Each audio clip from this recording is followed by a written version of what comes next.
Welcome back to the channel. I was asked by several members of my Patreon community to teach a slide. I had previously done the Brosna slide quite a long time ago, actually, I think almost 2 years ago. And so I had to dig deep to do these. They're an odd tune for me to play because they're so spacious, and I find that I don't really know where the banjo fits in to slides. We're going to talk about that.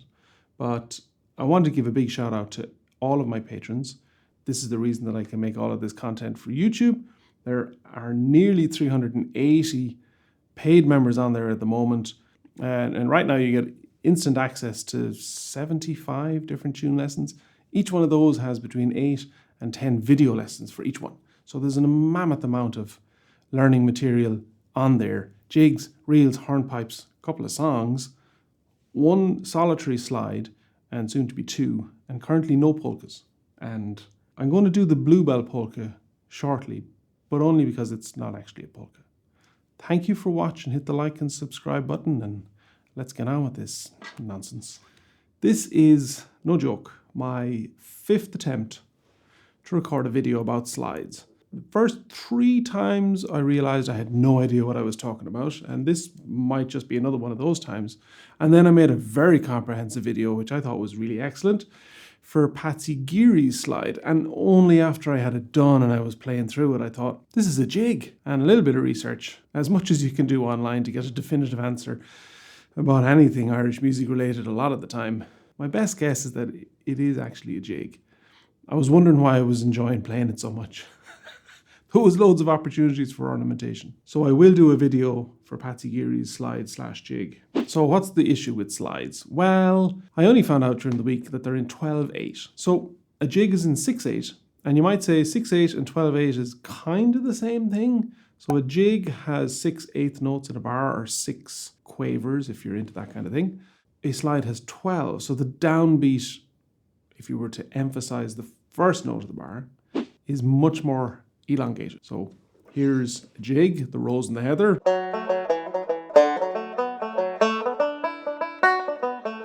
So the downbeat is coming every 6 notes. Whereas, although the slide is made up of repeated sets of 3s, 1 to 3, 1 to 3, 1 to 3, 1 to 3, the downbeat only comes every 12 notes. So an example of that, tune we're going to do today, Padraig O'Keefe's slide.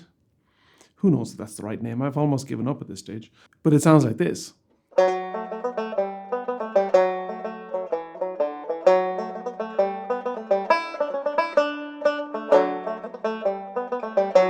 So the downbeat is, the space between the downbeats is a lot longer. It's double what it is in a jig. So that's part of the rhythmical oddity of slides.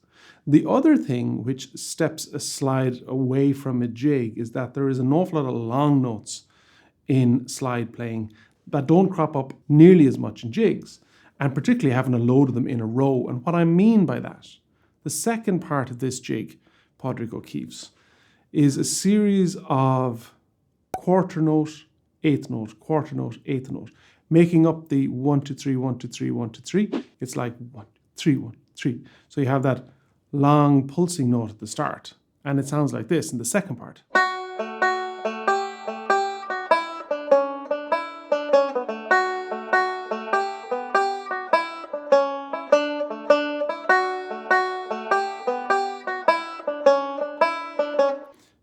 So that's not in jig rhythm, right?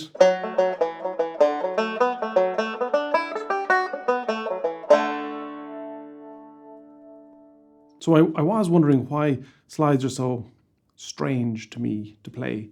A lot of it has to do with, there seems to be an awful lot of space in the tune. You can fill them with ornamentation, but it sounds weird when you do. Again, let's just play a little bit of this one that I'm going to teach, Padraig O'Keefe's slide.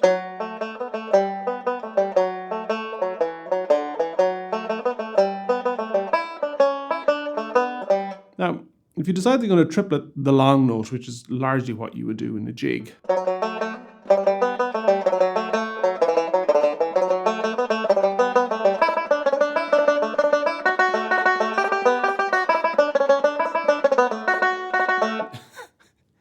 see what I mean? You can absolutely do it, but it sounds mad.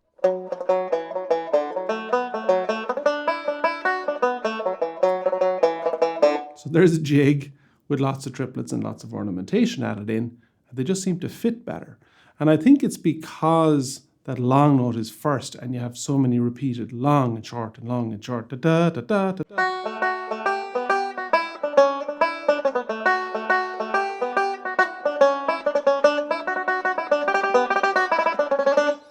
Ornamentation just sounds mad. And now, for me, who loves to ornament tunes, as you know, if you've been watching this channel, and bring in variation and chords and harmony and all that kind of stuff, slides, I feel sometimes like I'm just banging out the notes and that I don't get to inject as much interpretation or flair into it as what I would with other tunes. Now, that's a personal thing. I'm also from Galway, and so we don't have any slides in Galway. They're from Cork and Kerry, famously. So they're not a tune that I'm overly familiar with playing. And there's a sort of a sacredness to the way that they play slides and polkas in other parts of the country. In Galway, we just kind of look at them rather askance and go, why don't they just play reels and jigs like normal people? That's a very dangerous statement, isn't it? I'm only messing. I'm only joking. Slides are fantastic tunes when they're played well by people who really understand them, and particularly when they're played for dancers, which of course is the entire point, and they have to be played in a particular way and often at different tempos for different types of set dances. I know nothing about any of that, so a little bit of an imposter going on here, attempting to teach a slide. But here we go nonetheless. This one is called Padraig O'Keefe's. You might recognise it on Sharon Shannon's first album when she had a track called The Blackbird or The Happy One Step, and this was one of the tunes off it. I'm just going to play it for you now. Like I said, I got to do it simply, otherwise it starts to sound a little bit silly. Nursery rhymes without the words. I don't know who said that. It wasn't me.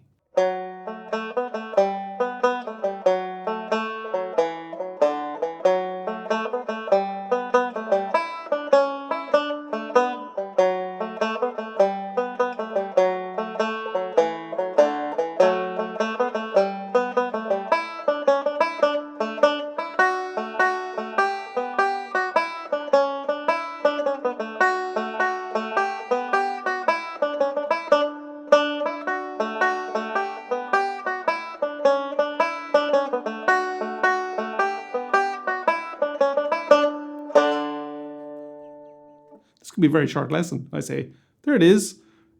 I don't know if there's an awful lot more to it than that. Like I said, slide in a load of harmony notes and double stops, and we'll do that now. But that's also a very slow pace. So a slide often will be played a lot faster.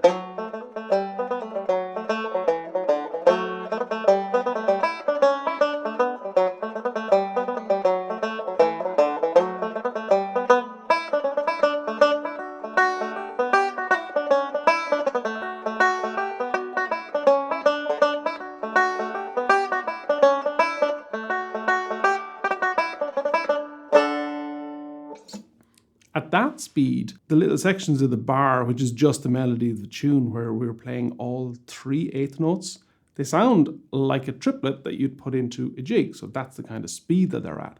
I'm going to guess that that one that I just played is about 120 BPM, maybe a little bit faster. So in that sense, they're a bit of a challenge to play fast because the faster sections are like triplets, triplets, triplets, triplets, triplets.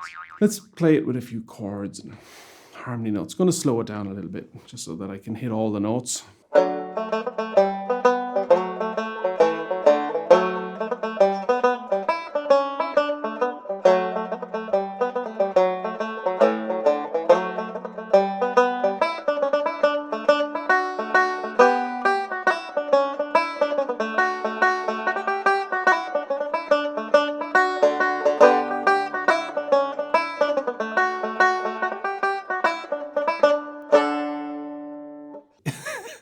I have the same issue with this as I have with polkas, is that I feel like there's loads of empty room in the tune and I can't fill it or do anything with it. And, you know, not having like that pull on the box or long notes on a fiddle where you can drive out those longer notes, it all feels a little bit redundant on the banjo.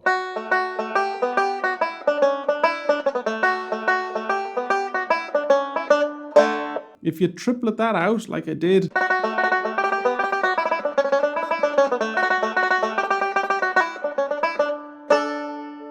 it sounds very busy and kind of crazy, and also pulls away from the swing of a slide, which is what slides are all about. So they're not the most optimized tune for banjo, in my opinion. I had a feeling this was going to be a very short lesson. On Patreon, I'm going to notate and teach a couple of versions of Denis Murphy's slide. And of course, it's called Denis Murphy's slide, and it has about 20 other names. And there's plenty of discussion online on whether that's actually its name or what it is, but it's how I now know it.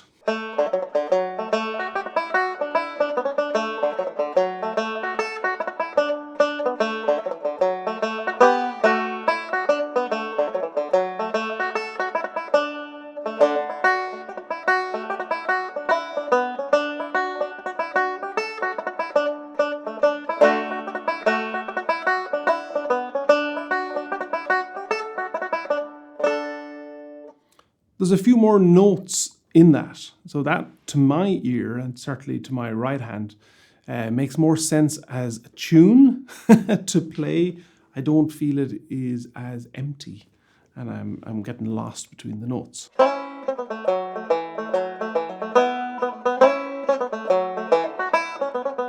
That's one I think that Sharon Shannon wrote, if I'm not mistaken, called The Kings of Kerry.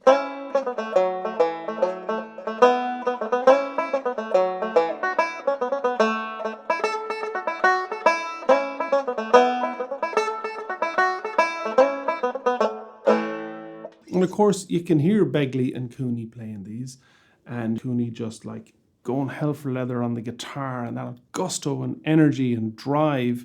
And of course, to listen to that music is phenomenal. It's got such heart and it's got such rhythm.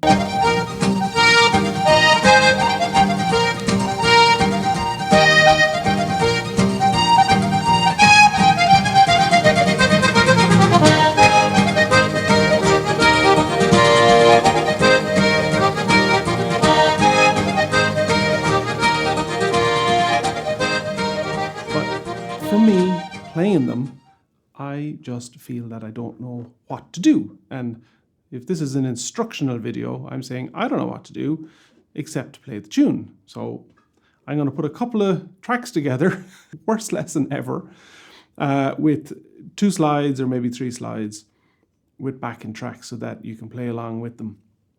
Picking wise, they're very straightforward, because they're like a jig, which is if you start the bar on a downstroke and generally speaking alternate what you're doing between down and upstrokes, you're going to be fine.